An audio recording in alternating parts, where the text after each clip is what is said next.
পাগলামি ও ফুসফুসের কৃত্রিম কারণে ফুসফুস আলসার ও ইনফেকশনে আক্রান্ত হয়। শূকরের গোস্ত খাওয়ার সবচেয়ে ক্ষতিকর দিক হল শূকরের গোস্তে ফিতা কৃমির শুক্কিট থাকে, যাকে বলা হয় টেনিয়া সোলিয়াম। এই কৃমি 2 থেকে 3 মিটার পর্যন্ত লম্বা হতে পারে।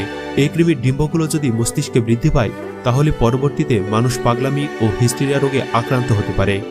আর যদি হার্টে বৃদ্ধি পায় তাহলে মানুষ উচ্চ রক্তচাপ ও হার্ট অ্যাটাকে আক্রান্ত হতে পারে। শূকরের গোস্তের মধ্যে আরও যেসব কৃমি থাকতে পারে সেগুলো হচ্ছে ট্রিনাসিস কৃমি শুক্কিট। এগুলো রান্না করলেও মরে না। মানুষের শরীরে এই কৃমি বাড়ার ফলে মানুষ প্যারালাইসিস ও চামড়ায় ফুসকুড়িতে আক্রান্ত হতে পারে।